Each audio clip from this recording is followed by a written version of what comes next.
My name is Barry Sterling Mitchell. I produce the Sterling Net Point Power Rankings and the Bias Plus reports. And this is Ben and Barry on football. Hello out there. This is Ben Dickerson. I'm your co-host. Another great week of football to talk about, and another one coming up here, week 12, Thanksgiving weekend.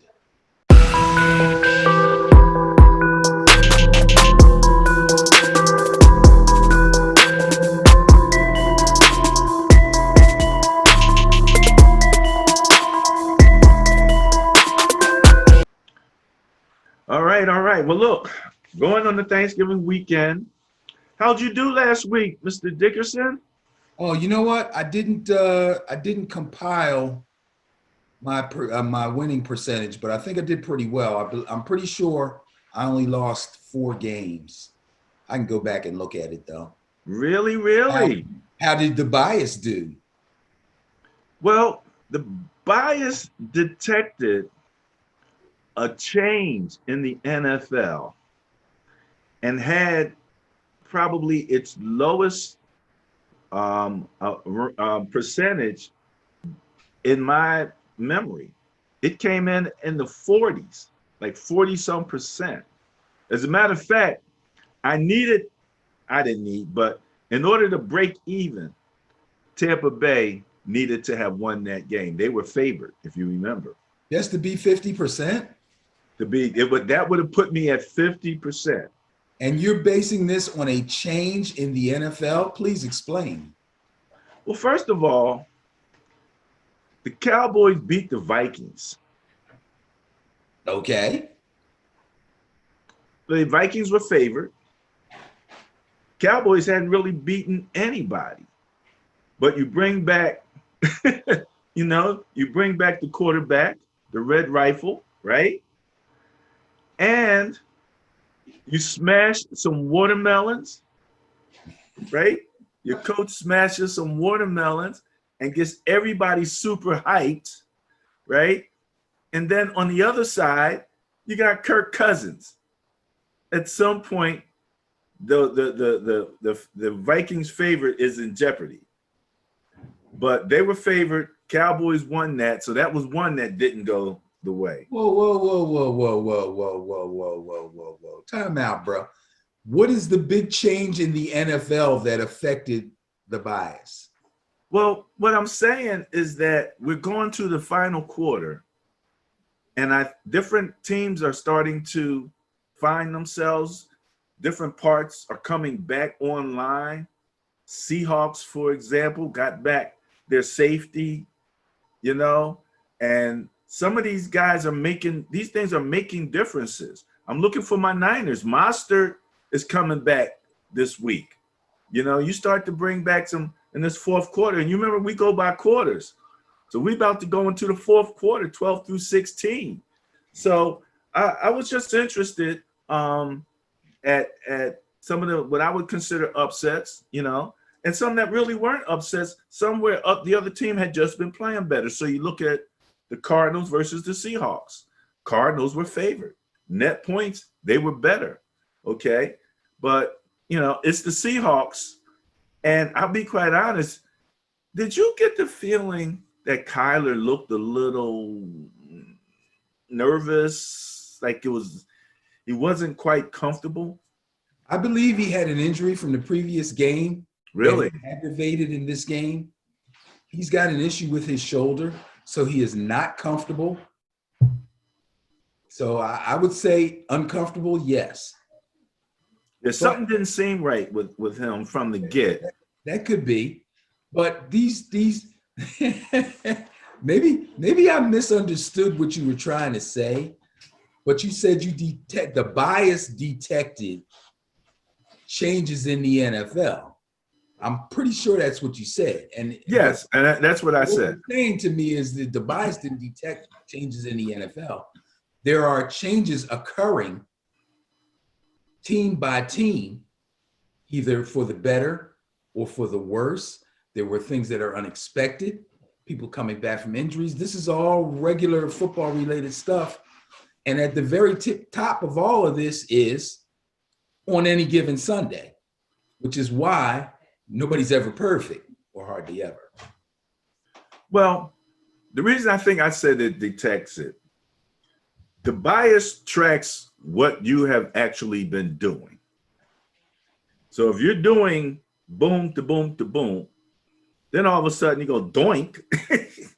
The bias, the rankings picks that up right away. You know what I mean? So if you take, for example, say you're taking the Dallas defense, still the worst defense, you know, in the league on a points basis, but they played better, you know, and you bring back an Andy Dalton, and now it's a slightly different team. You take away the starting quarterback for the Bengals, Joe Burrows. I wonder what their fourth quarter is going to look like.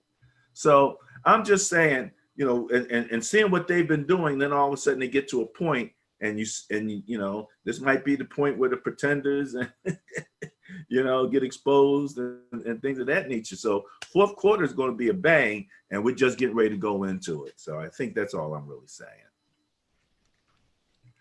Alrighty then. Let's look at the rankings. Now, you know, it's really bad when you don't spell your own rankings correctly. Somehow I got Stealing and not Sterling up there. But okay, all right. Let's look at the net point rankings as of November 24th, 2020. Again, these are averages. These are not gross numbers. I was hoping to get back to gross numbers, Ben. I like the larger numbers. It really kind of stands out. I thought we were past the bye because this coming weekend, everybody's playing. But then next weekend, you got like 2 teams on a bye. That is correct. So it kind of screwed me up. So I have to stick with the averages a little bit longer. We probably won't go to gross numbers to like game 16 practically, week 16, week 17. In any event, congratulations, Pittsburgh Steelers, #1 spot. It's really funny. As I'm looking at some of the other networks and stuff, and everybody's putting their rankings out there, and they put Kansas City #1 because in their mind, you know, that's where they belong.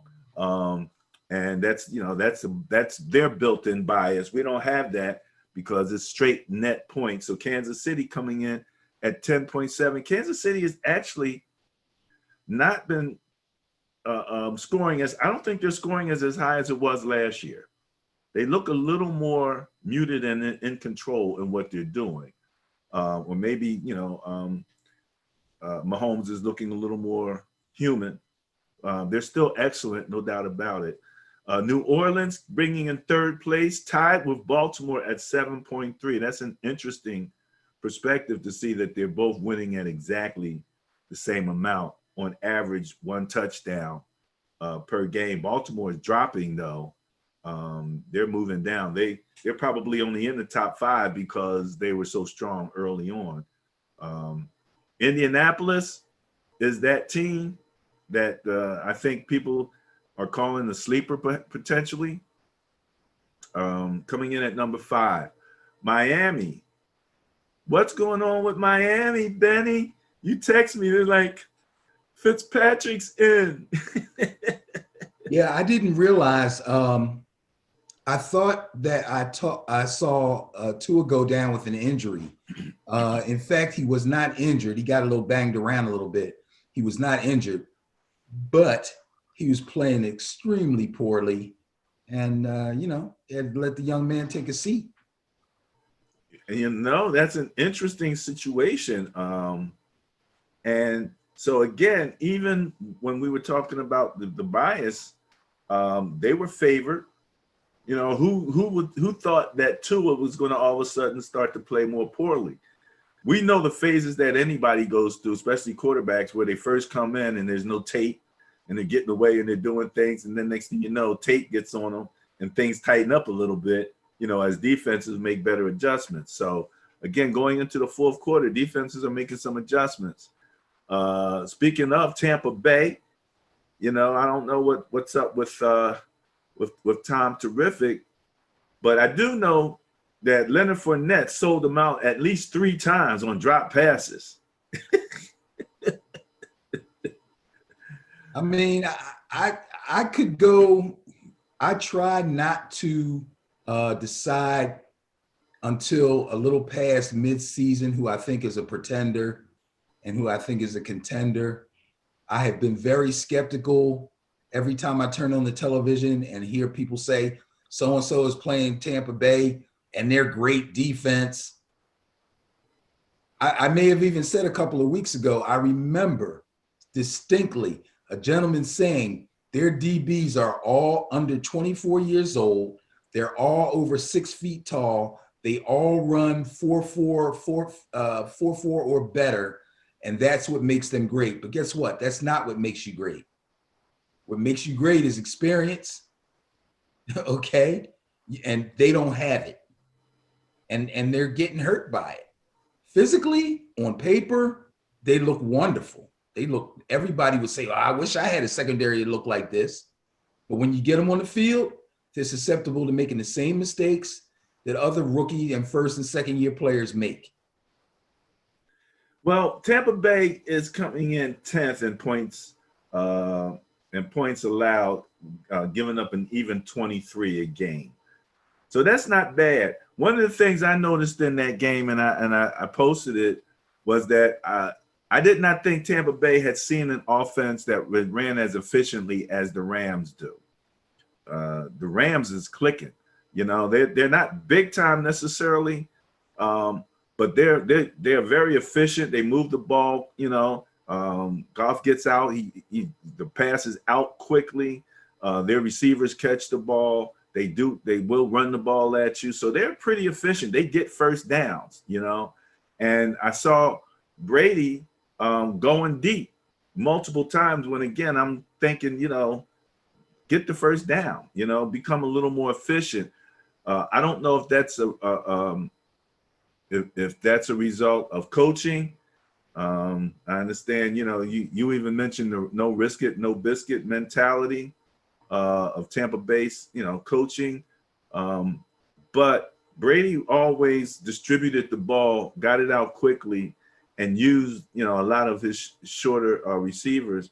That's why I think even AB kind of worked out a little bit for him, because he can throw the ball short to AB, and you know, they kind of working that in. But a couple times I just didn't think it was necessary to be trying to hit them long. You know, he had an opportunity to move the ball. So it's going to be interesting watching Tampa Bay. And the LA Rams right behind them at 5.1 net points per game. Green Bay's coming in at an even 5.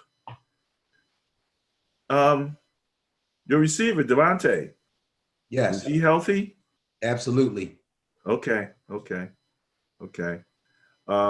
Arizona coming in right behind Green Bay. Seattle right behind Arizona. So again, as you can see, why Arizona would have been favored even with the loss to to Seattle. Net point wise, they're still ahead of the game on them.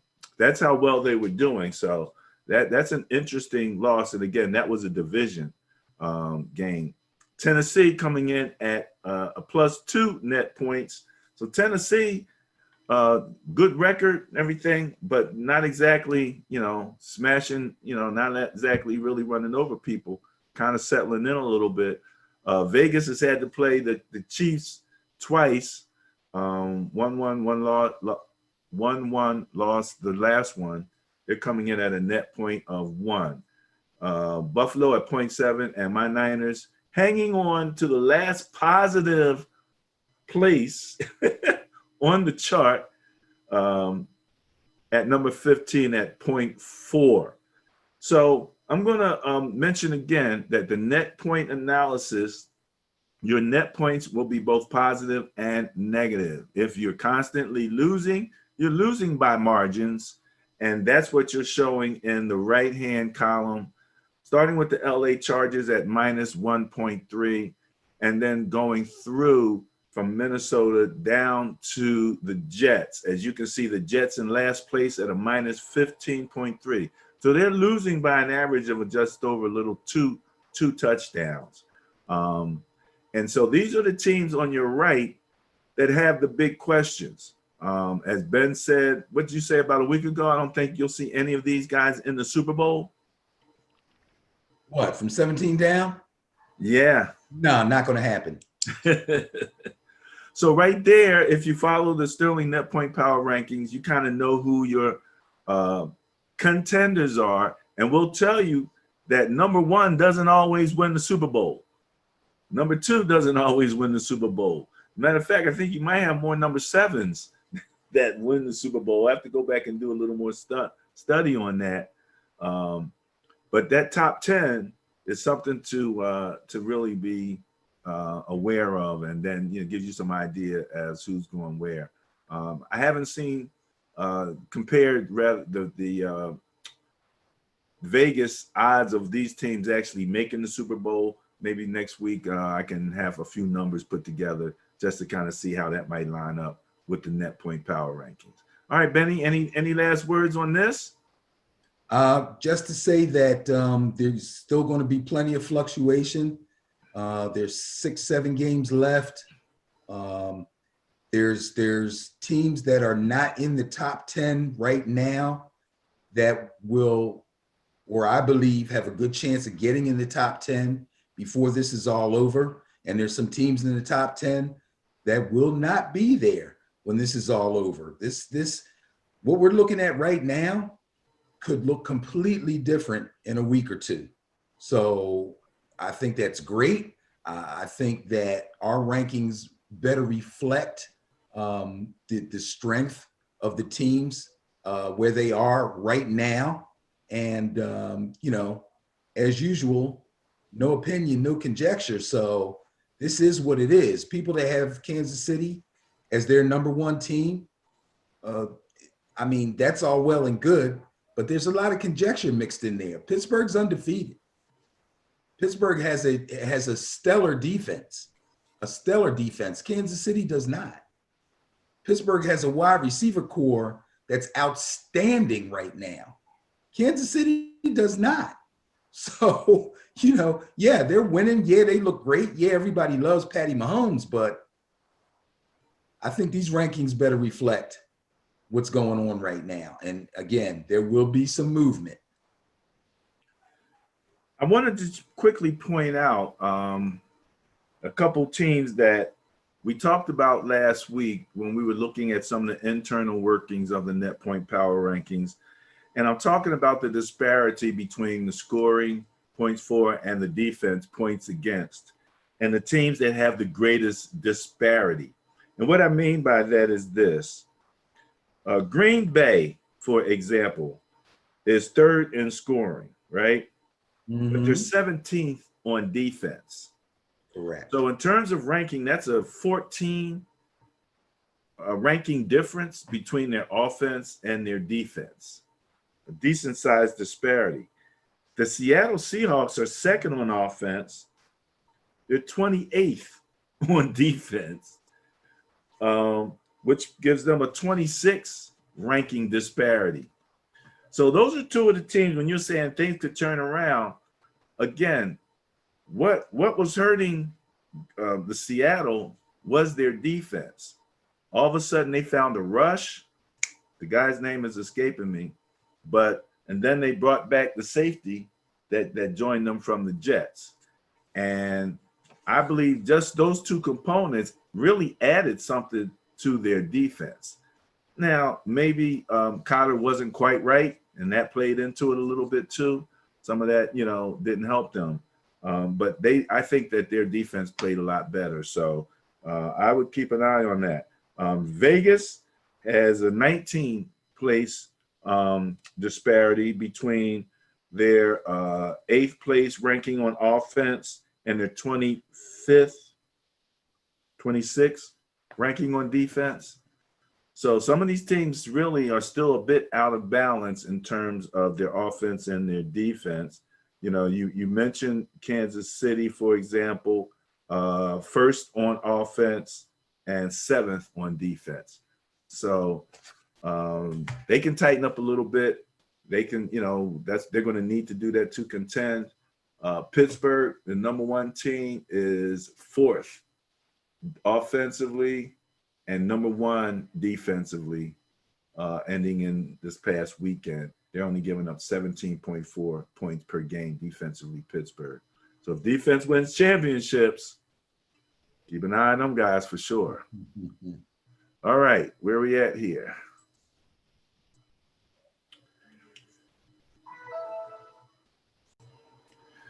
Okay, Benny, next up, we're going to do the Bias Plus reports for week, what are we going into, 11? In week 12.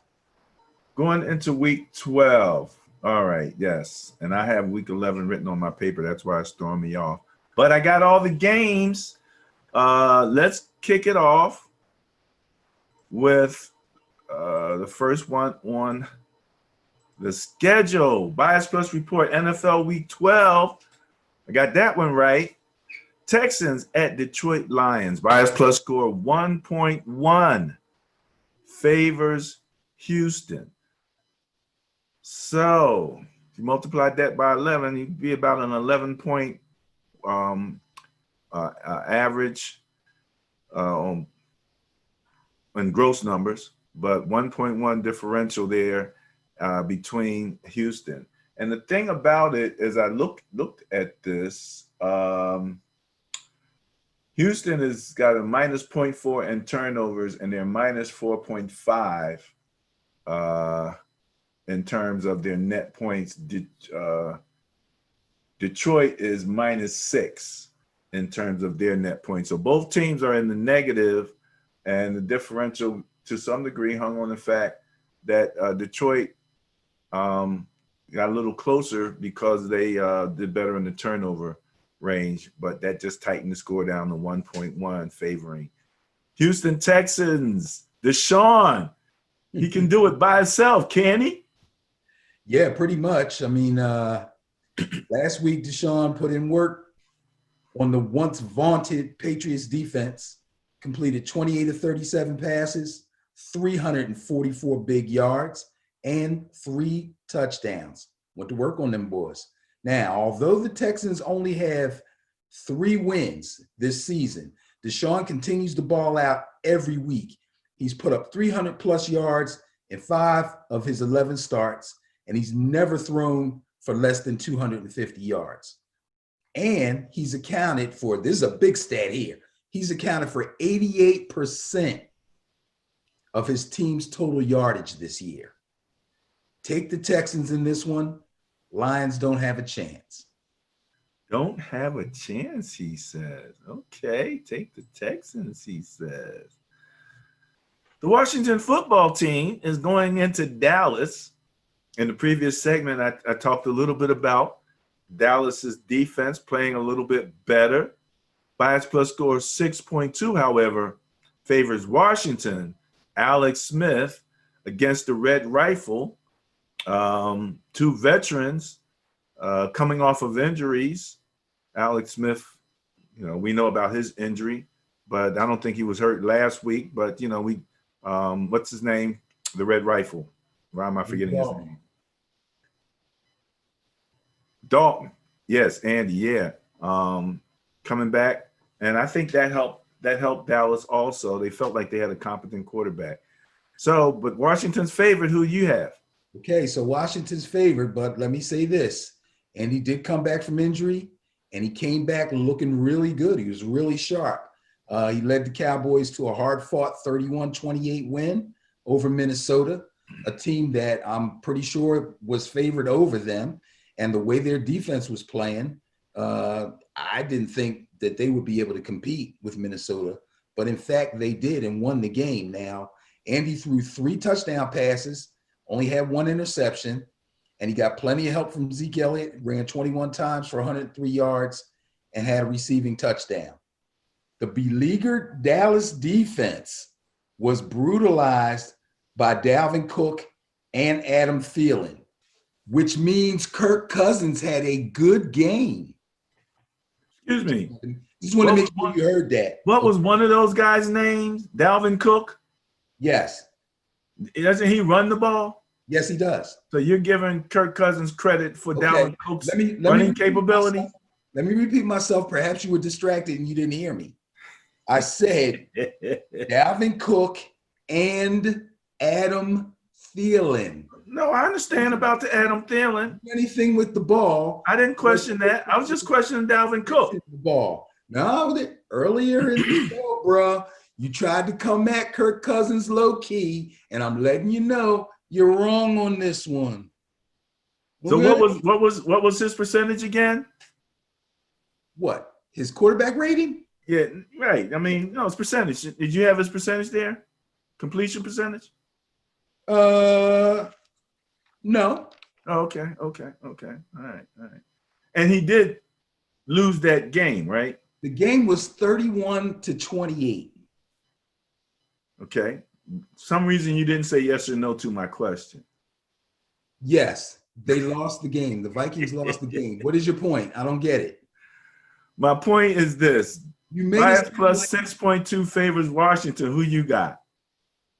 Oh, no. You're not going to do me like that. No, you're not going to do me like that. We ain't going to argue Kirk Cousins ad Listen, infinite. Is that the word? When Kirk Cousins plays poorly, I tell you, he played poorly. I let everybody know your favorite whipping boy deserves to get whipped. But when he doesn't play poorly, you can't diss him like that. That's not right. They fell behind in this game because of turnovers, I believe. And they came roaring back. And for some strange reason, I don't know if it was the smashing the watermelons or what it was, okay? But the Dallas defense woke up and they were able to hold them off. And like I said earlier, Andy Dalton was really sharp. He really looked good. So the Dallas defense overcame the Kirk Cousins-led Vikings offense. Yes, they were able to hold them back just enough. Dallas defense pull out the win. The worst defense in the league. That is correct. Was able to keep the Yes. In fact, Dalton had to pull the game out at the end. It was 1:27 left in the game before he hit his tight end, Dalton Schultz, for the winning score. So this was a really good game. This was a knockdown drag out, man. Oh, it was a good game, no doubt about it. I enjoyed every minute of it. But sure. Kirk Cousins did get off. Thielen was spectacular. Well, let's stop with this. Thielen was spectacular for a minute because, on both cases, you had a receiver that made their quarterback look really good. Because that one-handed catch Thielen had was a thing of beauty. And then on the other side, you had your young boy, was it Judy, is it? Jefferson? No, for the Cowboys. For the Cowboys? With the spinning backwards two-hand catch. CeeDee Lamb. Oh, that was gorgeous, man. You had two beautiful, classic receptions in that one game. Bro, that's what they pay them for. So what? It was still beautiful. What do you mean? No, I'm not saying it wasn't beautiful. You're trying to say they were bad throws. And the receiver. Oh, no, I didn't necessarily say they were bad throws. You said the receiver bailed them out. Those are your words. Well, I did say that because it wasn't exactly the easiest of catches. Those are catches that had a high degree of difficulty. Bro, this is the NFL. That's what they get paid for. It's still a high degree of difficulty. Not everybody makes those catches. I didn't say it wasn't. I didn't say it wasn't a high degree of difficulty. That's all I'm saying. Again, you try to slide a diss in on the quarterback. I'm not letting you get away with that. I'm not letting you get away with that. We can only go so far talking about Kirk Cousins. We need. I'm not talking about Kirk Cousins because now you cracking on Andy Dalton too. Come on, man. Get these guys a break. Both of those were high degree of difficulty catches, weren't they? Yes, they were. They were beautiful catches, weren't they? Yes, they were. Okay, so, a high degree of difficulty means it wasn't. And we'll ask the next question. Pass to the catch ratio. It wasn't easy. Were those catches bailouts for the quarterback? I say no. I say the quarterback put the ball where he had to put it, and they went and got it. And that's what they paid him for. And I say there's no that bailout. they were special catches from guys who are super talented, and you probably only got a handful of guys who in the league that would make those catches. That's why they are who they are. I didn't say anything about the catches. Well, that's what I'm talking about, the catches. Anything disparaging about the catches. Yes, they were great. Yes, they were special. Yes, only a handful of guys can make the catch. Yes, yes, yes. But did they bail the quarterback out? No. That's the only thing I'm disputing with. Okay. Well, we'll agree to disagree on that. Can we agree to disagree and move on? That's my one dispute. Next game, Ravens Steelers. Oh, by the way, what did you say on this one? Take the Cowboys. You're going against the bias. Absolutely. Taking the Cowboys. Absolutely. All right. Ravens at Steelers. All right. First off, did you see the notice that came out? They're moving this game to Sunday? Yes, sir. They're moving this game to Sunday. 10 plus Ravens or Ravens personnel have come down with COVID, and they have shut down the facility. They have not practiced at all. So they're hoping that they can get the facility opened up after they get everybody that's infected away in quarantine, so they can get in some practice time. So they move the game to Sunday. I like that. I think that this is a game that we all want to see, no doubt about it. And it'd really be nice if they had the majority of their players available to them for this contest. Bias Plus scored 9.3, favors the Pittsburgh Steelers. Well, there's still something wrong with Lamar Jackson. He missed badly on several throws last week in an overtime loss to the Titans. And 2 of them were potential touchdowns, and they were just really poorly thrown balls. He's still racking up good rushing numbers, but with Mark Ingram and J.K. Dobbins being amongst those who have come down with COVID, they won't be there, which means the running game is pretty much in the hands of Gus Edwards and Jackson alone. They do have another back, Justin Hill. I'm sorry. That's not his name. His last name is Justice. I'm sorry. But he doesn't play much. He hasn't played much, and I don't expect him to play much. A lot of people in fantasy are running and grabbing Gus Edwards because a committee backfield has now come down to a one-back backfield. So people are expecting him to do well, but I think they're neglecting the fact that they're playing the Steelers. So I don't think he's going to get that much done on the ground. Take the Steelers in this one. I hope it's a good game. I expect it to be a good game. I think the Ravens may be able to slow down the Steelers' offense a little bit, but after seeing some of the things I've seen over the last couple of weeks, especially with Derrick Henry just slowly pummeling them into submission and then in overtime just breaking away and winning the game in walk-off fashion, I'm starting to doubt the Ravens a little bit. So take the Steelers. Yeah, I mean, let's face it. Steelers, number 4 in offense, number 1 in defense, and number 1 in average turnover differential. Our friend Todd. So yeah, the Ravens fall off, especially on offense, where they're coming in 12th. So they've got some work to do. All right, next up. The Raiders at Atlanta Falcons. Bias Plus 3.3 favors Las Vegas Raiders. Now, again, the Raiders wound up at a net point of 1, playing Atlanta with a net point of negative 2.3. So that kind of takes you to where you need to be.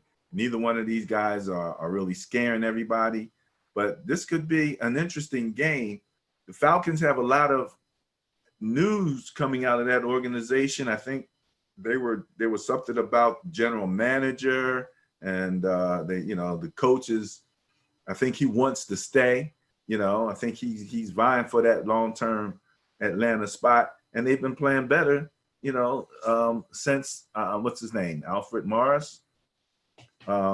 became head coach. So Raheem Morris. 3.3 favors the Raiders. Yeah, Raheem Morris was a head coach. Raheem Morris, thank you. I don't know where I got Alfred from. He had a stint as a head coach with Tampa Bay a few years ago, and I'm sure he'd like to be a head coach again. I think he likes where he is. I think the players like him, and they've been playing well. But the high-flying Falcons offense was completely dismantled by the surging Saints defense. And again, this is that teams get better, teams get worse type thing. The Saints defense was looking shaky early on, and we're used to the Saints defense kind of looking shaky. I expected them to be better. They didn't start off the season the way I thought that they would, but they're starting to come on. Matt Ryan was sacked 8 times. You take 8 sacks, that's got to hurt. That 8 sacks, I didn't even count the hurries. There had to be a ton of them. And the hits after he threw the ball, my goodness, he's probably in a tub of ice right now still.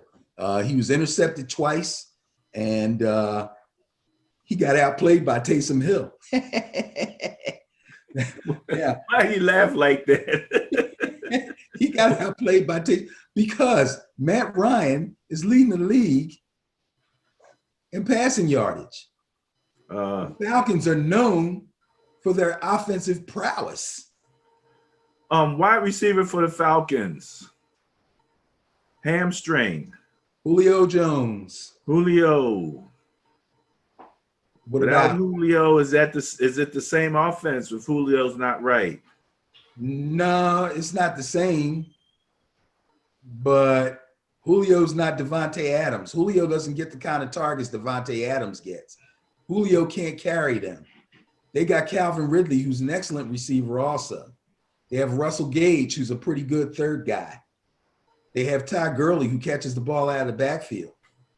The Saints took it to him. They took it to him. That's all is to it. They completely dismantled them, like I said. Now, on the other side of this, we got the Raiders. So Derek Carr comes to town after going toe-to-toe with Patrick Mahomes for the second time. First time he beat him. This time he didn't beat him, but he did go toe-to-toe. The Raiders' offense is formidable, believe it or not, and their defense is not bad. I'm taking the Raiders in this one. Going with the bias, the Raiders 3.3. LA Chargers at the Bills. Bias plus score 2.6 favors the Buffalo Bills. With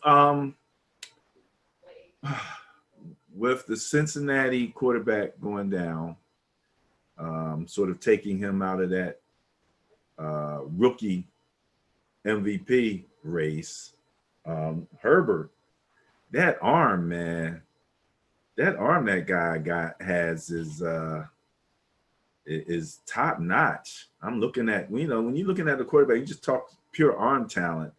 He's got that a lot more athletic than what you think. Still really young. If that defense shows up right now, man, I mean, their defense is ranked 24th. I mean, Buffalo's is not that much better. They're ranked 20th, but Buffalo's offense is ranked 11th. So, LA Chargers, Buffalo, and you're a Buffalo. You've been rooting for them all week. So who you got? Well, yeah, okay. This is two of my favorite teams to watch, the Bills as a team and the Chargers because of Justin Herbert. I love watching this guy throw the ball. He's tremendous. And like you said, he's going to move up as the front runner for Offensive Rookie of the Year now that Joe Burrow is down. He's having a spectacular rookie season, torched the Jets last week for a career-high 366 yards on 37 to 49 passing, and he threw for 3 touchdowns.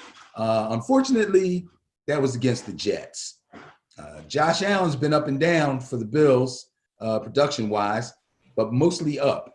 And the Buffalo defense should be able to seal the deal in a potential barn burner type of game. I expect this game to have a lot of passing.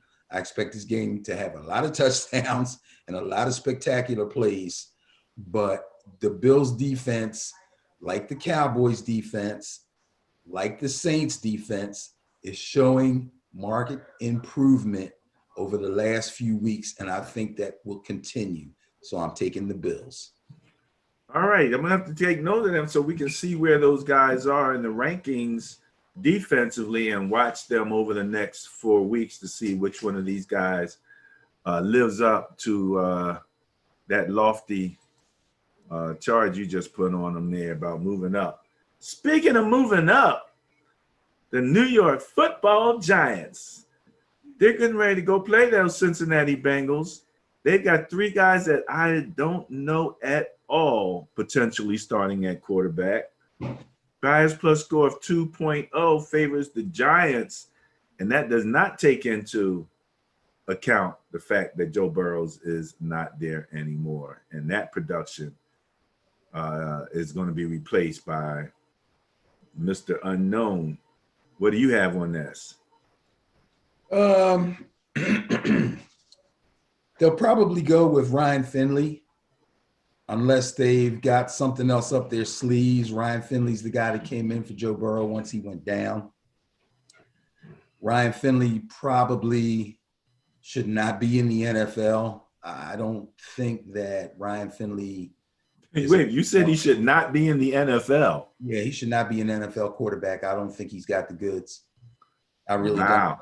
I just don't. But I mean, running back Joe Mixon sustained a foot injury about 4 weeks ago. It's gotten worse instead of better. They thought it was minor. Obviously, it's now major. He's on IR. He might be done for the season. It's touch and go, but it's not looking good. With my man going down, Joe Burrow, and that's a bad knee injury too. He tore his ACL and his MCL. So he's obviously gone for the season. I don't know who else they have besides Ryan Finley. If you heard some other names, they're probably going to give Finley a chance and see what he can do against a team that they think they can compete with because it's the Giants. But they should be probably shopping around for a free agent quarterback somehow, somewhere pretty soon. I'm taking the Giants. I believe the Giants will win this game. Their defense isn't great, but it gets better every week and is plenty good enough to beat Ryan Finley. Now, fantasy-wise, it's a shame because Tyler Boyd was having a solid season at receiver. T. Higgins, another rookie, has upped his game to the point where he's arguably the number 1 receiver on this team. AJ Green, just back from being out all last season, started off slow, but even in the last 2 weeks, he's beginning to pick it up. And now this. So if you got those guys on your fantasy teams, you might want to take a second look at least this week and try to put somebody else in their place because I don't think they're going to be able to produce like they've been doing. It's a shame. I'm looking at the team depth chart as it stands right now. They have Ryan Finley as the second string and Brandon Allen as the first string. Brandon Allen. Let me tell you, I just took a quick look at Brandon Allen. He's been around. He's been around. He played for somebody else. He was a backup for somebody else. There was a couple of Allens. There was Kyle Allen, who's with Washington now, and he backed up Teddy Bridgewater in Carolina. And Brandon Allen, I almost want to say, I don't want to guess. You got anything on his career? Well, he came out of Arkansas. I see that right now. 6'2", 209. So far, 2019 season, he's got 515 yards, tied for 91st. 3 touchdowns, 2 interceptions. For what team? For the Bengals. So so he's been on the Bengals. Yeah. Oh. Yeah. Okay. Well, take the Giants. Take the Giants, I know. All of that being said, take the Giants. All right, you ready for this one? I have not picked an intriguing game of the week. The Colts usually give me some good drama, and I've been doing good with them. Tennessee Titans at the Indianapolis Colts with a 4.4 bias plus score favoring the Colts. Now, let me just say here again, two teams, both in the positive net points. Indianapolis ranking 5th and the Tennessee Titans ranking 12th. So the Colts have that bias plus in their favor. What do you think? Well, last week, Derrick Henry pummeled the Ravens' tough run defense for 133 yards on 28 carries. He finished them off with a 29-yard touchdown run in overtime. You know, it's nice. He never looks like he should be able to run away from guys, exactly, backs and stuff, but he does it constantly. Exactly. And it was just 2 weeks ago that the Colts defeated the Titans, because this is a division game now. The Colts defeated the Titans 34-17, and they held Henry to 103 yards, held him to 103 yards on 19 carries. Okay, so he got his volume. They kept him just a little bit above 100 yards, and I do not believe he scored in that game. Key. So exactly, that's key. So now with the Colts defense thriving and the Titans defense severely hampered with injuries and all kinds of stuff, look for Phillip Rivers to take care of business in this one. He's thrown 3 touchdown passes in 3 of his last 5 games. So your other whipping boys heating up a little bit, okay? Take the Colts in this one. Should be a good game. Henry's going to get his volume, but the Colts come to play on defense, man. Them boys hit. They hit. They're not going to let him just run them over, and they're not going to be out there making business decisions like some of these other teams do when they see him coming through the hole. This is going to be a tough one. And remember, Tannehill's been struggling. So if they have trouble, he's the one that's going to have to bail them out. I don't think he can do it. Well,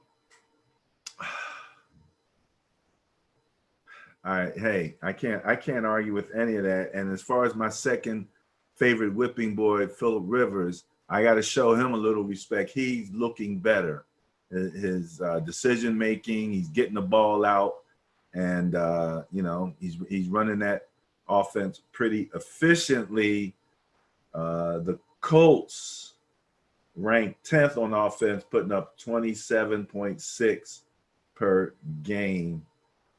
Tennessee is actually putting up 27.9, but Tennessee's ranking 18th on defense, while the Colts are ranking 5th. Ergo, Colts.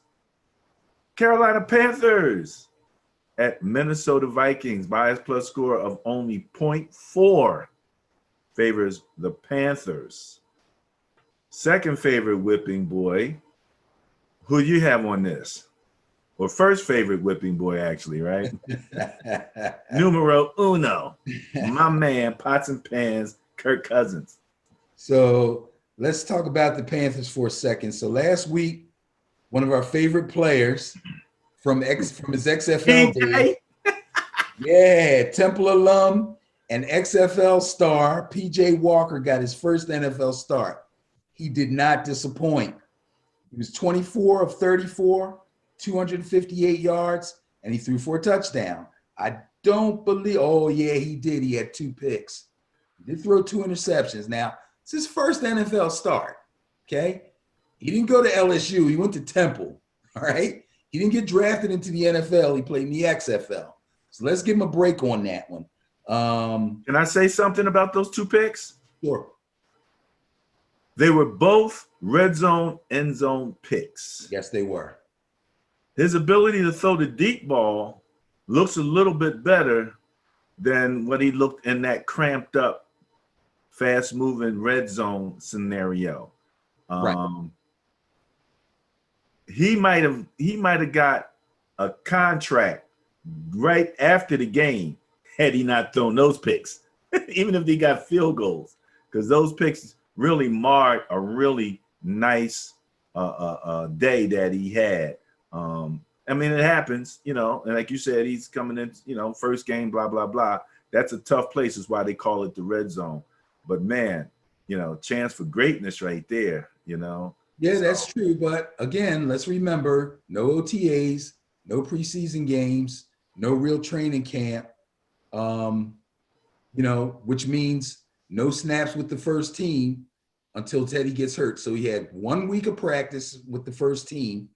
Maybe they didn't get enough end zone work in. You know what I mean? and the other thing is he tried to run one in. He was a little light in the butt though. Yeah, he's a skinny kid. He was going too. He was like right there, and he just stopped like he hit the wall. Yeah, It's like he wasn't moving nothing. He's a little light in the pants. So as of now, Teddy Bridgewater is still listed as questionable. I didn't get a report on whether or not he had a limited practice or practiced at all, but he's still carrying a questionable tag. So I'm not exactly sure what his status is, but I believe I read that he would have been able to play last week if they really needed him, if it was an emergency situation. So I think that bodes well for him starting this week. I think he'll be okay. The So Vikings, can the Carolina defense deal with that Dalvin Cook guy? That's the question. well, the Vikings are coming off an upset loss to Dallas, but let's remember they spotted them a 16-7 lead at halftime, thanks to 2 fumbles. They got it in gear in the second half. Kirk Cousins went 22 of 30 for 314 yards and 3 TDs. Not too shabby. And Dalvin Cook rushed for 115 yards and a touchdown. I'm going to take the Vikings in this one. I like the Panthers. I want the Panthers to win. I have several Panthers players on my fantasy teams. I want them to do well. I think they will do well, but I believe the Vikings will win this game. All right, well, that's a close one, and you're going with the Vikings. All right. Arizona Cardinals at New England Patriots. Bias plus score 7.8 favors those Cardinals again. Kyler, are you okay? You okay, Kyler? Christmas. Cam, are you okay? Cam. Cam, whoa, Cam. We got into that whole conversation about Cam throwing the ball deep. And when we go to comments, I actually have some great video of the top 5 deep passes from that weekend. So, Okay. and I think you kind of misunderstood where I was kind of leading toward with that when I say his pass fell short.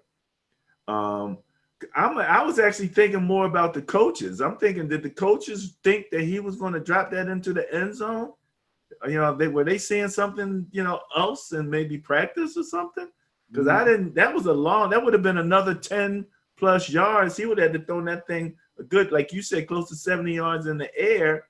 If he hadn't been doing that in practice, did they think he was going to do it? Or maybe they should have ran one of those things where you throw it to the one guy and then he pitches it back to the other side of the field or something like that if they wasn't going to get it all the way down into the end zone. Or a bat down. They only had 2 choices. Where they were on the field, they only had 2 choices. That was to dump it off to somebody and try to lateral it around and get a miracle, or throw it as far as you can, hope somebody can come down with it, and then maybe pitch it to somebody or break loose and score. Those are the only chances they had. There was a guy on the morning show, a defensive back, and his name's escaping me, but he was talking about he was in that situation as a defender where they tell you to bat the ball down. Right.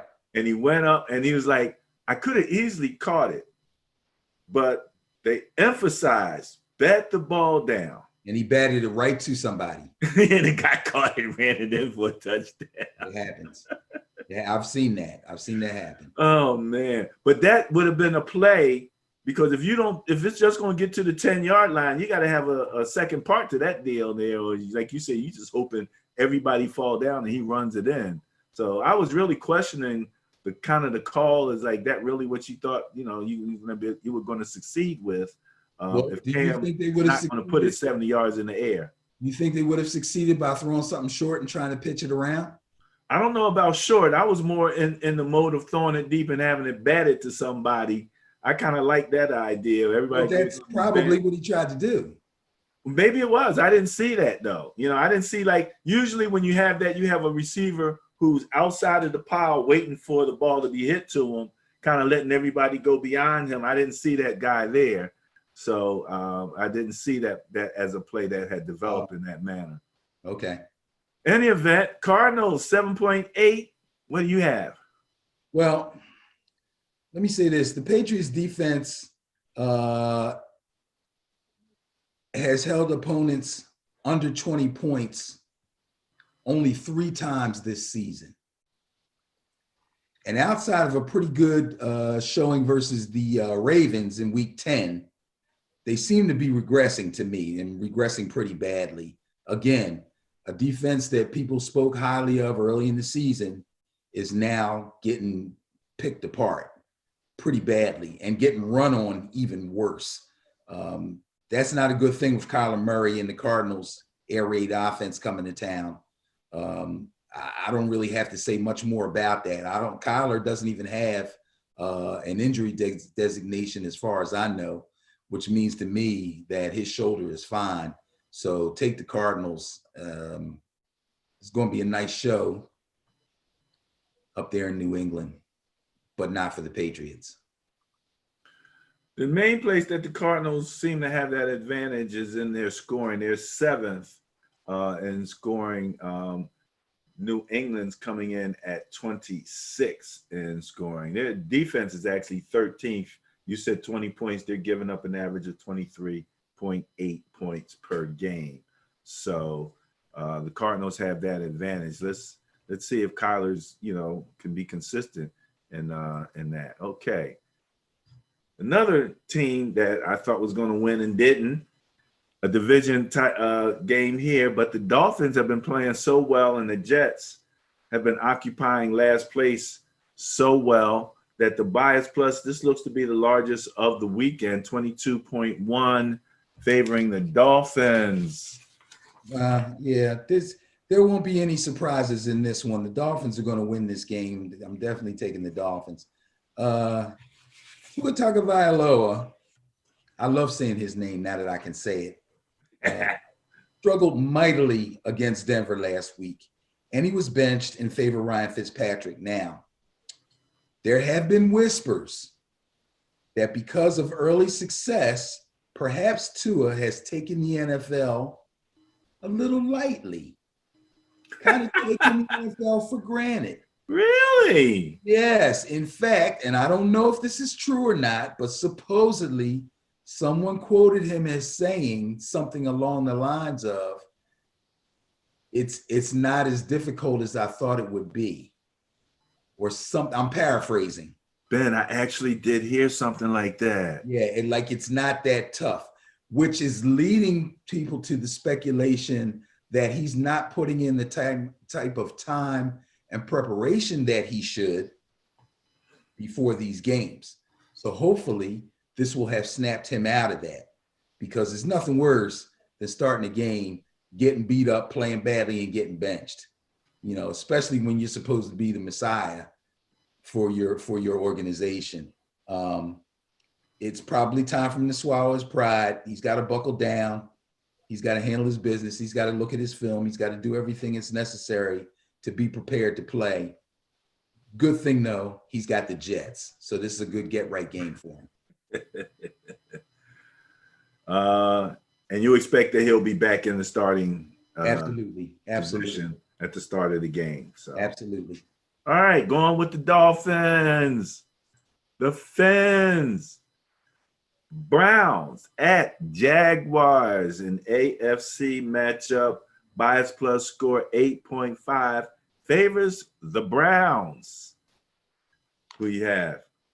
Browns versus Jaguars. Let me find my notes. I messed up my notes here. Well, they're both negative net point teams. Jacksonville coming in 31st with minus 9.6 net points. Cleveland coming in 20th with minus 2.3. So right there, you see that differential favors Cleveland. Yeah, I just wanted to get my notes together. There's no doubt that I'm going to take Cleveland in this one. I really like the Browns, to tell you the truth, and they've got a good record in a really tough division. If somehow they can pull off an upset or two in a division game, that would do them well. But with this COVID situation and the fact that they're going to let 2 more wild card teams into the playoffs this year because of it, the Browns got a pretty good shot of getting in. So that's good. They handled the Eagles last week, 22-17. It was their third really bad weather game. Wind, pouring down rain, all kind of crazy stuff. Baker Mayfield has gone scoreless in all 3 of those games, hasn't thrown a touchdown pass in 3 games, but they won 2 of them. How did they do it, you ask? The return. How did they do it? Nick Chubb, baby. Nick Chubb. He galloped for 126 yards on 19 carries in week 10 and 114 yards on 20 carries in week 11. Enough said. It's raining. It's cold. Give me the ball. That's it. It's over. And his running buddy going airborne. Oh, Kareem Hunt. You know, Kareem Hunt statistically didn't have a good game, but that touchdown run was nice. That was nice. That's, you know how they have on GMFB angry runs? Yeah. That was a hungry run. That was a hungry run. He's like, I'm getting in here and you're not going to stop me. Yeah. I saw 2 of those type of runs. One from Tampa Bay and the other from the tight end for the Titans, I believe, where they were stopped like almost 10 yards away from the line of scrimmage. No, the Titans game, that was a wide receiver, A.J. Brown. A.J. Brown, he looked like a tight end. He looks like a tight end. You know what I want to see?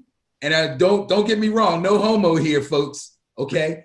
I'd like to see him with his shirt off standing next to DK Metcalf. I'm telling you, that boy's a specimen too. A.J. Brown ain't no joke. You think AJ's DK like up under there?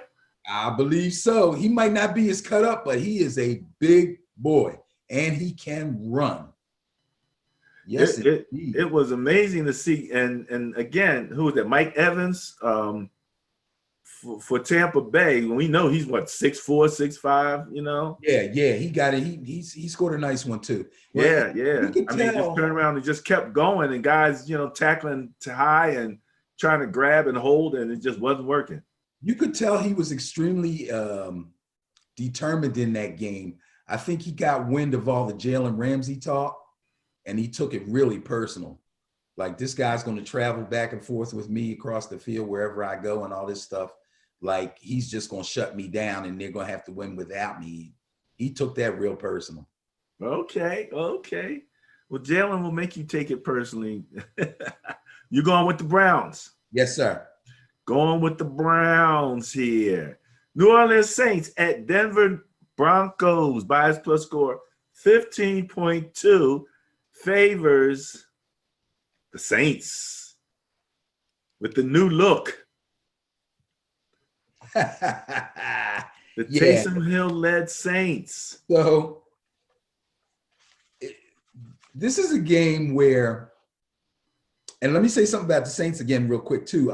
This is something that I heard. I think I read it on, I think there was some stuff on Twitter, and I saw something on Facebook in regards to some of the reporters listening to and asking questions of some of the veteran players on the Saints. And a lot of them were surprised that they decided to start Taysom Hill. And a lot of them said if it was up to them, they would have started Jameis. Now, I don't know what that means. I'm not saying that they're disgruntled or anything. Obviously, Taysom Hill had a good game. They won the game. They believe in their coach. Some folks were looking at this like, well, they're playing Atlanta. If we're going to find out what we got in this guy, we have to let him get out there and actually play a full game at the quarterback position. They accomplished that. Now, moving forward, are they going to continue to start him, or are they now going to bring in Jameis? I don't know. Usually Thursday is the day when the head coaches pretty much decide or actually answer the question when it's asked of them who their starting quarterback is going to be. So that remains to be seen. But I got a funny feeling he's going to stick with Taysom. Anyway, the Broncos benefited from an out-of-sync Dolphins offense last week. There's no doubt about that. Tua was off. He wasn't prepared. They sent the kitchen sink at him. He couldn't handle it. He ends up getting benched. They won't be that lucky this week. Taysom Hill was surprisingly impressive last week versus Atlanta. He actually went 18 for 23 for 233 yards. He ran 10 times for 51 yards, and he scored 2 rushing touchdowns. So that's what they want from a guy like him. Taysom Hill is in the Lamar Jackson, Kyler Murray mold. I'm not saying he's equal to them. I'm not saying he's as fast as them, but he's in that mold. He is a mobile quarterback plus. And I'm trying to get away from the whole running quarterback vernacular, if I'm using that word correctly. Mobile quarterbacks is what you want. And to be mobile means you can be able to move around in the pocket successfully, get out of the pocket and find success, and actually design run plays with success. You can only do that with a mobile quarterback. Why the Eagles are trying to do it with Carson Wentz, I don't know. Oops, I lost my train of thought. He had a few decent short passes. But that's their game. He had a few. He still has the top receiver there. Can't guard. Can't guard Mike, and Mike had a good game too. And I've been waiting for Mike. So as long that helps, So, but you kind of don't expect him to be too much, like you said, of a classic drop back and then run the ball type guy. So we'll see. But if he's going to be their quarterback, if he's going to be their quarterback of the future, then he has to have a drop back element to his game. Yeah. And so the only way they're going to find that out, especially again in a season where you had no OTAs, no preseason, none of that, you know what I mean? They want to find out. They thought they saw an opportunity to find out. They took the opportunity. He showed well. Good for him. I'm happy for him. Take the Saints. I don't think the Broncos will have anything to offer them offensively. The Saints defense, again, like I said earlier, is really beginning to surge right now, especially their pass rush. Oh my goodness. Woo. Man, they're smoking, man. They're smoking. Your Saints have the 8th ranked defense. Denver's coming in with the 27th ranked offense. So I think you're spot on with that. All right. My beloved San Francisco 49ers. Oh my goodness. Gotta go mess with those Rams. Bias plus score 5.2 favors the Rams. It's funny. You're funny, man. Again, you read my mind sometimes. You read my mind sometimes. People have to remember that there's nothing I can do about the numbers. The numbers are what they are. No opinion, no conjecture. My Niners are not favored in this one. However, Mostert's coming back. Another one of our running backs is coming back, but we still have Nick Mullins at quarterback. So the good thing for the Niners is they're coming off a much needed bye. It's giving them extra time to prepare and extra time to prepare Nick Mullen at the quarterback spot. They also could possibly get back their 2 lead running backs, Raheem Mostert and Tevin Coleman. Possibly. Tevin Coleman could possibly be back this week also. Now, they just took Mostert off of IR officially. But when they take a player off of IR, it leaves them a 21-day window to actually activate him or not. You see what I'm saying? So just the fact that they took him off of IR just simply means that he's allowed to now begin to work out with the team and practice, and then they take it from there. So they have to see what he looks like in a live practice. He'll probably practice in a limited fashion. I don't know what he did yesterday, but he probably practiced in a limited fashion today and will probably do so again. I don't know if they're going to practice tomorrow night. It's Thanksgiving, but chances are they will be in the facility in the morning, at least for treatment, if nothing else. And then they'll see what he can do on Friday. So they're not for sure. Now, if they do come back, or even if one of them comes back, that's a big plus. On top of the fact that you had several receivers that were dealing with COVID issues and injuries. I believe they will all be back except possibly for Deebo Samuel. He's got a knee or a hamstring, I can't remember which, that's really hampering him quite a bit. So he's still a little iffy. But other than that, they should be pretty healthy. Now, the bad news. They got to go to LA and meet the red hot smoking Rams. Let me tell you something, man. They just won real impressively last week and the week before when they beat the Seahawks. So they got back-to-back wins over the Seahawks and the Buccaneers. And they were impressive wins. Now, I'll tell you this about the Buccaneers game last week. I believe, what is his name? The head coach for the Rams name. These names, I'm sorry, I'm getting old, you guys. I forget the name. He outcoached Arians. He straight outcoached him. Goff came in, took the snap, ball gone. Took the snap, ball gone. Took the snap, he's not open, ball gone. Bro, they barely ran the ball. He was firing that secondary up before they knew what hit him. He totally changed their game. The Rams, to me, are a more intermediate to downfield type of team, or at least they have been. They have a short game. He picked them apart. It was tremendous. So the Rams are really finding a groove right now. You are in the toughest division, bro, of all divisions, if you ask me. People want to talk about the division with the Ravens and the Steelers. That NFC West is rough. And everybody is taking off except you guys. If you guys could somehow figure out a way to win this game, it would do you a tremendous amount of good. But I don't see it happening, bro. I really don't. I'm sorry to say, I'm going with the Rams, sticking with the bias on this one. Well, I said last week when I was watching the Rams play Tampa, and I said Tampa hasn't seen a team this efficient yet. This is the first time they're seeing a team this efficient. Extremely efficient. Extremely efficient. The Bucks did not look like they were ready for that type of an attack.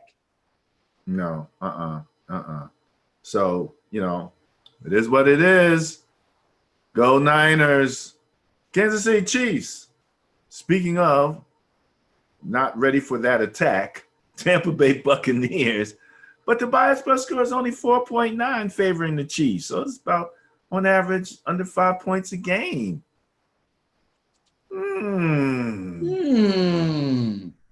So I go down my list and I make my notes and I say so-and-so's at so-and-so, so-and-so's playing so-and-so. And I go through and I do my notes and I do my study and then I pick the team that I think is going to win. This is the one game I have a question mark beside. 4.9, we've seen closer, but that's pretty close, especially for a team, or especially for a game where you have a team like the Chiefs who light it up week after week after week, and a team like the Bucks that look great one week, look horrible the next week, look okay the next week. It's kind of crazy. And we're going to have a discussion. I don't want to take up a lot of time now about it, but some of those talks that we had about Drew Brees and his arm, we're going to need to start talking about Mr. Brady. But I digress. So I agree. Here's how I look at this. And this is going to sound crazy. And when I'm finished talking, I'm going to make my decision who I'm picking. I'm going to talk myself into or out of something. The Bucks have 4 losses this season. They lost week 1 to New Orleans by 1 point. They came back the next week and they handled Carolina, handled them pretty easily. They lost improbably to Nick Foles and the Bears in week 5. They came back the next week and cruised past Green Bay like it was nothing. They lost badly to the Saints in their second meeting. They got smashed. That's the game was like 38-3. They came back the next week, played the Panthers again, crushed them. The defense has had their issues this season. No doubt about that. And we talked about that earlier. They look great on paper, but sometimes they don't produce. But it may be time to start looking at Tom Brady. Over the last 4 games, he is 0 for 19 on pass attempts of 20-plus yards. So remember when you said you didn't know why they were going long and it looked like they were going long unnecessarily? Yeah, maybe it was unnecessary. Maybe it was necessary. The thing is, he didn't complete the passes. They were badly thrown balls, they look like to me. So that's an issue. So now, do I sound the red alert on Brady and pick the Chiefs? Or do I go with their pattern of comebacks and big-time comebacks against good teams after they've taken a loss? What say you? Well, you know, when I'm looking at it, you've got the number 1 offense scoring 32 points a game, going up against the number 10 defense. No conjecture, no opinion. I asked you. And I'm adding 1 and 1 here. Go ahead. And I'm looking at the number 7 defense of Kansas City going up against the number 6 offense of Tampa Bay. I think that the challenge in Tampa Bay is coaching. Let me ask you a quick question. Yes. Does Big Ben call his own plays? I heard somebody say that. I don't know. I don't think so. I heard somebody say that on like the radio or something like that. And I was like, I didn't get a chance to look it up because they were questioning whether or not Brady's going to make an adjustment in the way they coach, or the coach is going to make an adjustment in the way he plays. And again, there is this question about, you know, going deep. Yeah, he has not been doing that well. But in many cases, I didn't see a lot of times where it wasn't like the guy was wide open. Like at least Mahomes, every once in a while, he'll roll out and the defense will just break down and the guy's standing there by himself. They won the game like that last week. You know, of all people, Kelsey's in the middle of the end zone. Ain't nobody 10 yards close to him. That's not happening necessarily in Tampa Bay. So, you know, he has to be on point with those passes if he's going to really execute what Bruce Arians wants. And I think that's where they have the problem, which is, you know, I think the Chiefs are a little more efficient than that. And, you know, so it makes sense to go with the Chiefs in this particular situation. Well, I mean, let's face it, Brady actually doesn't have the physical ability to break the pocket, roll out, break down a defense, and then throw the ball. He's just not that guy. So he's never going to be able to do that. As far as so if somebody's going to get wide open, that's going to have to come out of the scheme and him throwing out of the pocket. Right. And I'm not seeing that on those deep balls. Right, exactly. But what they're dependent on is his pinpoint accuracy. They're dependent on him to throw guys open. Okay. And I've seen him do it 2 zillion times. But lately, it hasn't been happening. You look at that receiver core. Oh, my God. He's loaded. He's loaded. Yet, they don't quite seem to be, you know, really getting it done. And I don't know. I thought after the Bears game, remember I told you he was mad. He was really angry after that Bears game. He ran off the field, didn't shake hands or anything and all that. And I said he was probably going to have a sit down with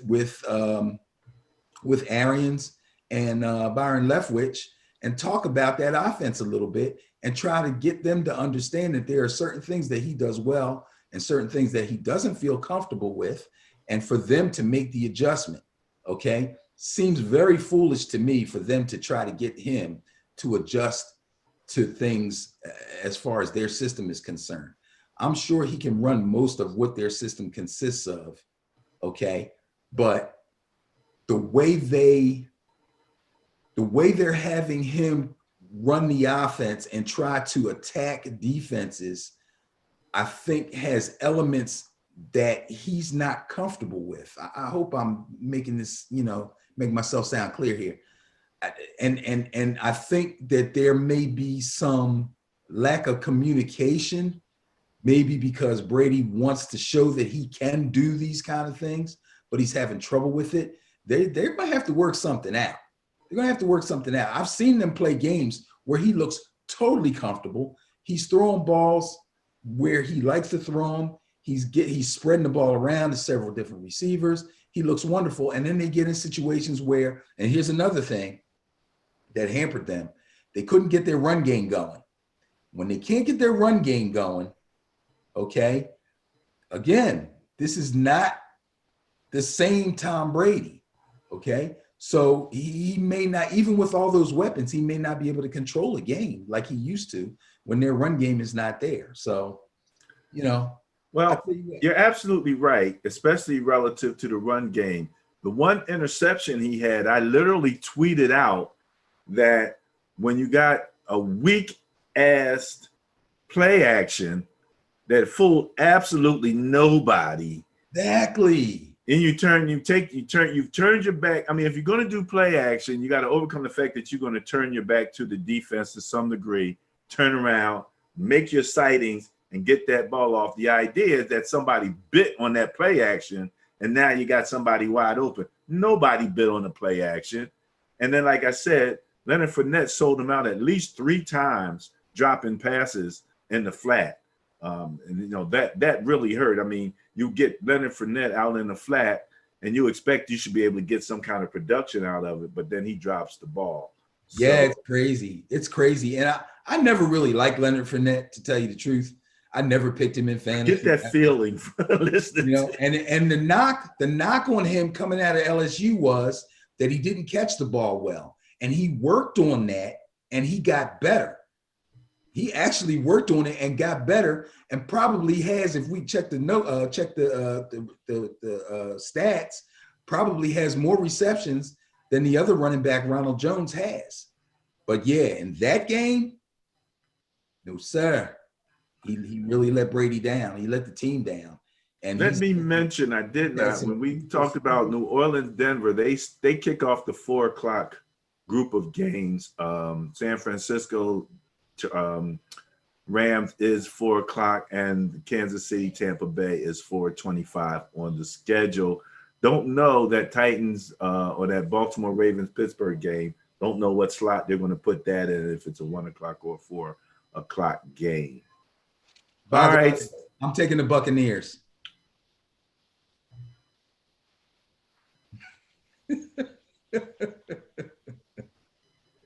You okay?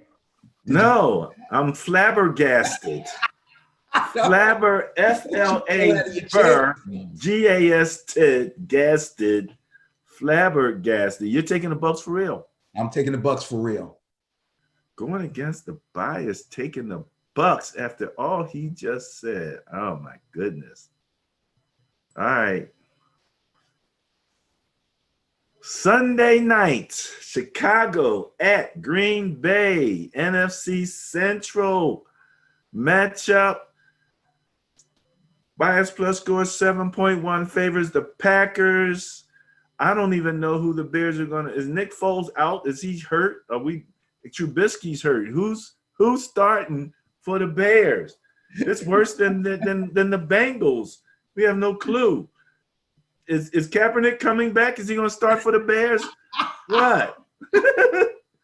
I saw something I saw something and it said, if Kaepernick's phone doesn't ring this week, it will never ring.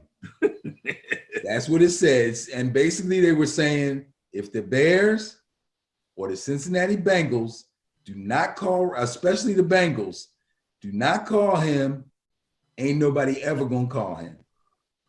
Well, if I had to put money on it, ain't nobody ever going to call him. Yeah, well, I agree. I agree. Because believe me, if that call was going to be made, it would have been made Sunday night. So, you know. But yeah, the Bears are in bad shape.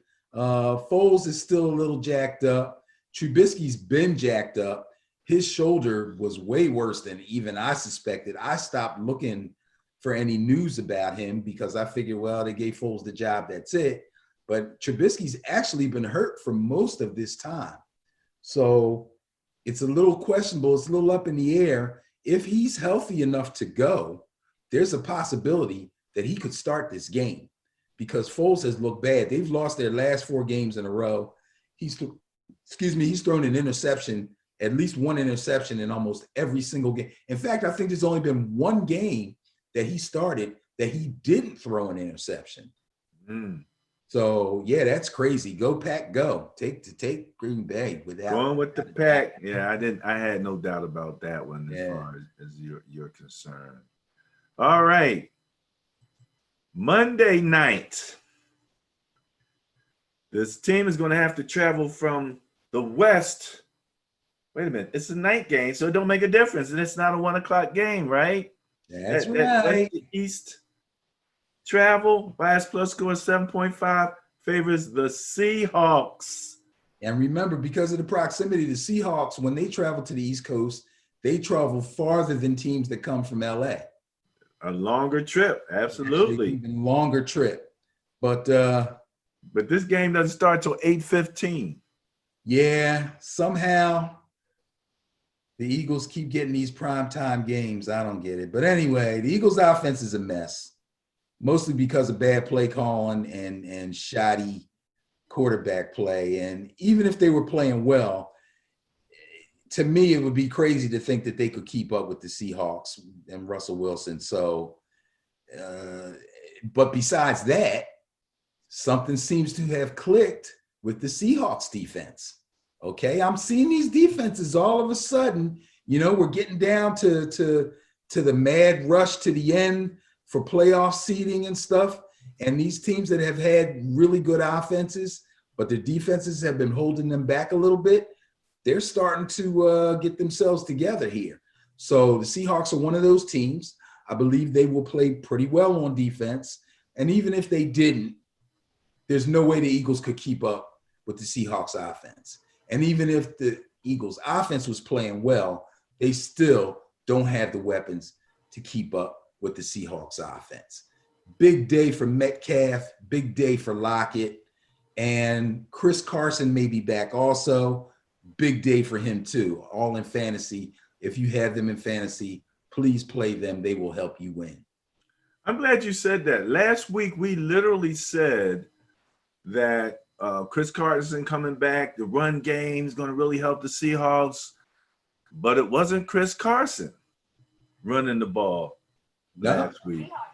It was my old Niner running back that came in and really did the job. Did really well. But do you have his yardage?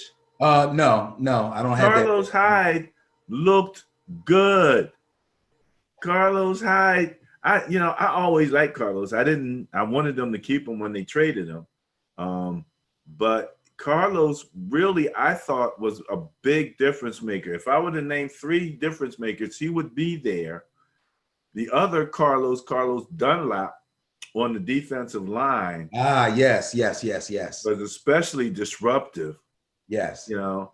And then Jamal Adams. And then you bring Jamal Adams back in there. Now all of a sudden you got a defense again, that's playing a lot better than what their numbers showed. And that's kind of what I was saying. That change, you see that, going into the fourth quarter, who's getting it in gear just right.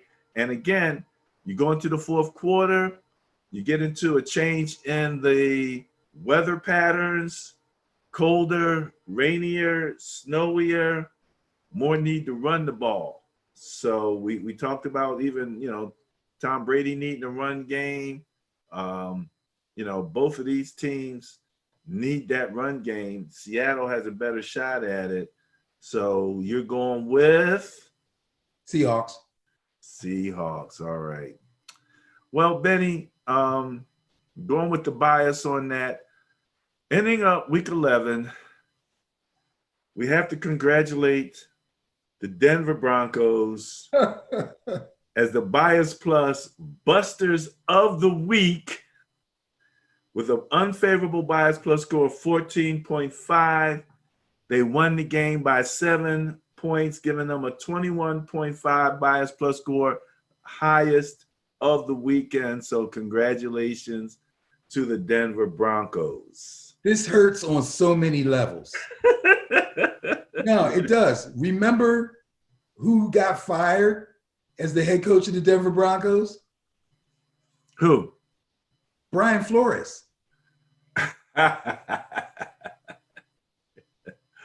Right. Tua stinks it up. The defense loses their minds. I don't know what the heck happened to them. Yeah, that was a stinker.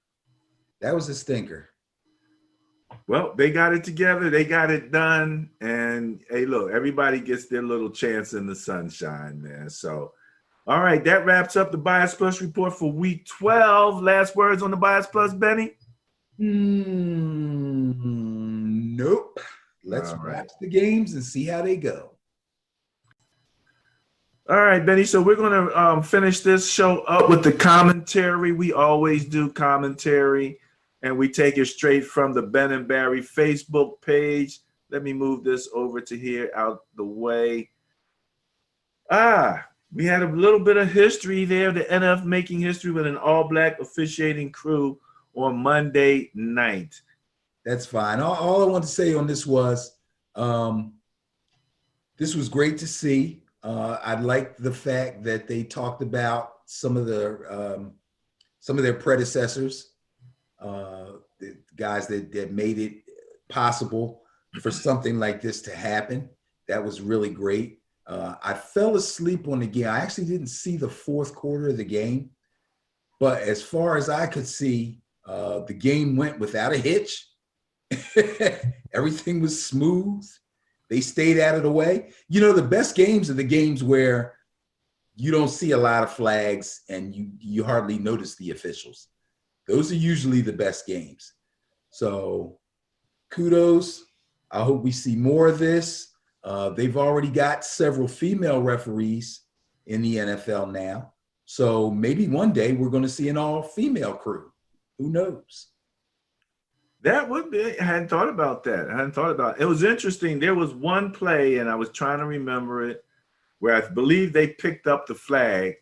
Yes. Common sense prevailed. Yes. And I was like, wow, that was a good decision. So absolutely with that. All right, let's roll up a little bit.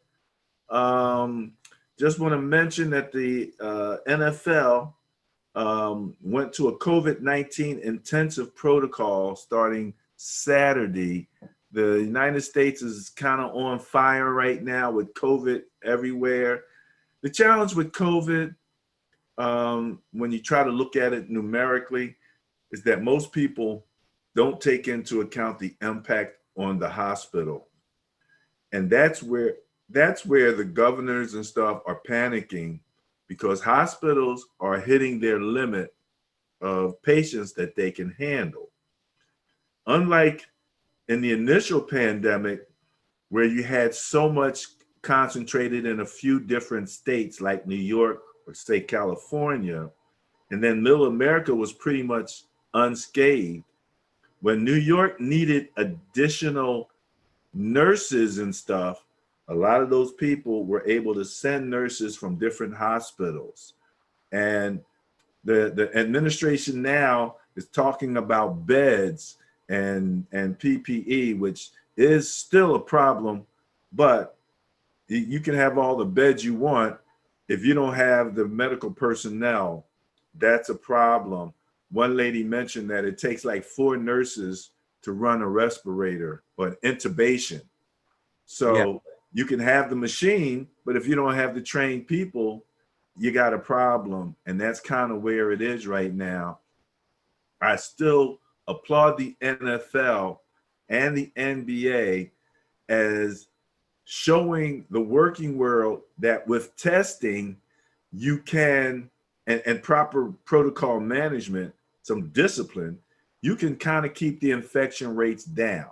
You know, you have to value your people. The problem with work so often is that they don't value the people. They're not, you know, leading their employees to testing. I think that that was one of the big mistakes. I thought government and commerce should have joined together to test the employees the same way they test the NFL. The NFL has to go home. Their players don't stay in a bubble like the NBA did. They actually go home. But so you have to have ongoing testing. Some newer, more rapid testing things are happening. There's like 3 or 4 different types of testing, but you got to test. The new Biden administration, when their attack on the virus starts with the word testing, and I was real happy to hear that. So, you know, they're really being they're taking it up another notch and being strict about their protocol, and that's one of the reasons they moved that game with the Ravens and the Steelers, because they started coming up positive, and they wanted, some of them were just associated. They weren't necessarily positive. They were just around a positive person, put them into quarantine automatically. But now they wanted to give them time to be able to come out of the quarantine and play. Last but not least, I'll say, and I think I have the article following here, the state of Pennsylvania was about to mandate everybody having to wear masks even while you're playing the game. Wow. And the teams pushed back on that, and the state relented and said, okay, while you're playing the game, you don't have to wear a mask, but as soon as you leave the game and you go to the sidelines, You have to mask up. mask on. Yes. So yes. I got a funny feeling, and you know, even in our flag league, I was thinking about that. I was thinking to myself, you know, it'd be tough for the guys to wear masks while they're playing. But if they lift this thing, because right now the rec centers in Philadelphia are closed, no large gatherings, so you can't have league play or anything like that. That guys should actually pull their masks up every time they come to the sideline, and as long as they're on the sideline, which is really good, which wouldn't be too hard if everybody got the Gator style that we like, because they're easy to pull down and pull up. You don't have, because they don't go over your ears. You know what I mean? But that might be something that we may have to look at. I'm going to talk to our commissioner about that too. It would also show a bit of proactiveness to the people in the neighborhood who were initially complaining when they started lifting bans in Pennsylvania and in Philadelphia, and in fact did open the rec centers and say that we could actually play, that we would be allowed to play. And the neighbors were still kind of complaining, they're out there, they don't have no masks on, you know what I mean? So I think that'd be a step in the right direction. I'm going to talk to him about that. all right, little leadership in the PTTFL. We always like to find some good news, and anytime that we can say the name Ryan Shazier, first of all, you get inspired. But then to see that he has a charity for spinal injury patients now, I just thought, you know, I wanted to make sure that we put some of that good information, those good vibes out there, man. Just seeing him come back from his injury and how far he's been able to come back. He walked across the stage for the awards, and he's really been an inspiration for his team. So threw that in there. What do you got on that? Anything? No, it's good.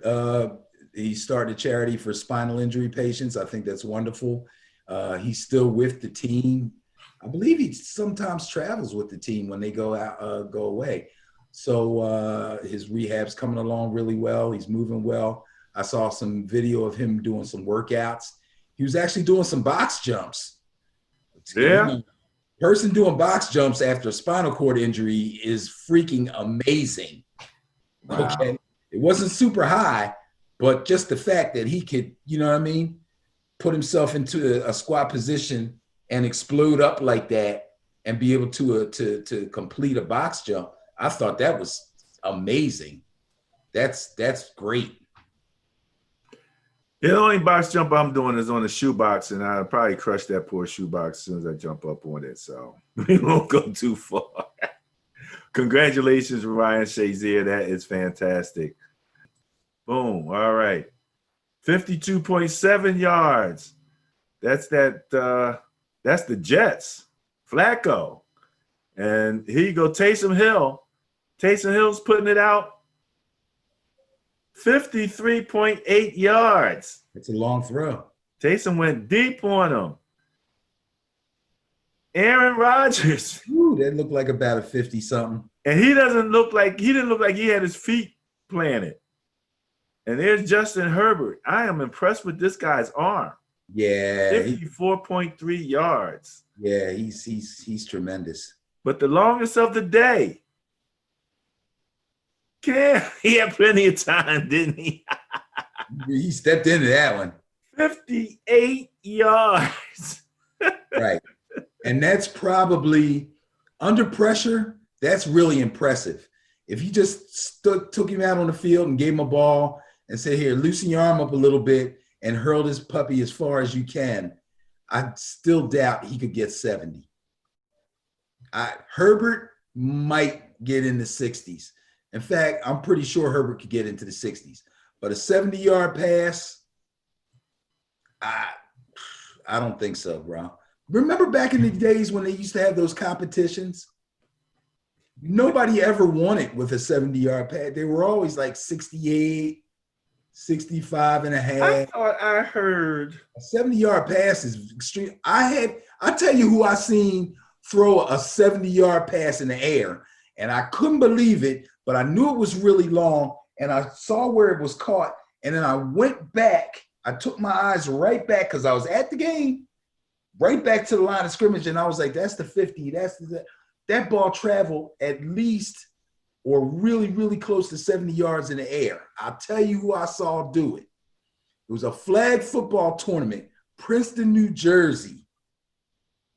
The Road Warriors from Philadelphia versus the Cutters from Maryland. And Mark Jarman, who is still playing in our league, okay, his brother Rashid Jarman, and that ball traveled 70 yards in the air. I swear to you, I saw that. Well, Mark Jarman and Patrick Mahomes have something in common, because what I'm seeing here and just Googling who can throw 70 yards, what quarterback first name came up is Patrick Mahomes. Okay. Do they have, are they saying they believe he can, or he's done it? He did it in a pregame. In a pregame, standing still with no pressure. Okay. That's cool. So, but that's arm talent right there. I just thought that was some fun stuff to finish up the show with, man, and invite everybody to get to Ben and Barry on Football on Facebook, Ben and Barry on Football on Twitter and on Instagram. And again, if you go to benandbarry.com, you will go to our YouTube page as of now. Ben, I am working on a website here, so we might go website quite soon. And also, don't forget, we're now podcasting, utilizing Anchor, so you can find us on TuneIn. You can find us on, what's the other one that everybody likes Spotify? to use? Huh? Did you say we were on Spotify? Spotify, yes. TuneIn and Spotify for the podcast of this particular show. So that wraps up as far as I'm concerned. You got it, sir. Any last words? Happy Thanksgiving, everybody out there. Stay safe. Keep your gatherings small. And go Noles.